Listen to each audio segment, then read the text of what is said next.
سأل سائل بعذاب واقع للكافرين ليس له دافع من الله ذي المعارج تعرج الملائكة والروح إليه في يوم كان مقداره 50,000 سنة فاصبر صبرا جميلا إنهم يرونه بعيدا ونراه قريبا يوم تكون السماء كالمهل وتكون الجبال كالعهن ولا يسأل حميم حميما يبصرونهم يود المجرم لو يفتدي من عذاب يومئذ ببنيه وصاحبته وأخيه وفصيلته التي تؤويه ومن في الأرض جميعا ثم ينجيه كلا إنها لظى نزاعة للشوى تدعو من أدبر وتولى وجمع فأوعى إن الإنسان خلق هلوعا إذا مسه الشر جزوعا وإذا مسه الخير منوعا إلا المصلين الذين هم على صلاتهم دائمون والذين في أموالهم حق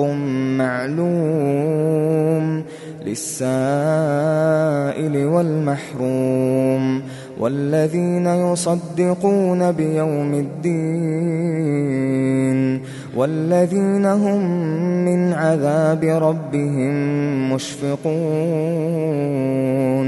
إن عذاب ربهم غير مأمون والذين هم لفروجهم حافظون إلا على أزواجهم أو ما ملكت أيمانهم فإنهم غير ملومين فمن ابتغى وراء ذلك فأولئك هم العادون والذين هم لأماناتهم وعهدهم راعون والذين هم بشهاداتهم قائمون والذين هم على صلاتهم يحافظون أولئك في جنات مكرمون فما للذين كفروا قبلك مهطعين عن اليمين وعن الشمال عزين أيطمع كل امرئ منهم أن يدخل جنة نعيم كلا إنا خلقناهم مما يعلمون فلا أقسم برب المشارق والمغارب إنا لقادرون على أن نبدل خيرا منهم وما نحن بمسبوقين فذرهم يخوضوا ويلعبوا حتى يلاقوا يومهم الذي يوعدون يوم يخرجون من الأجداث سراعا كأنهم إلى نصب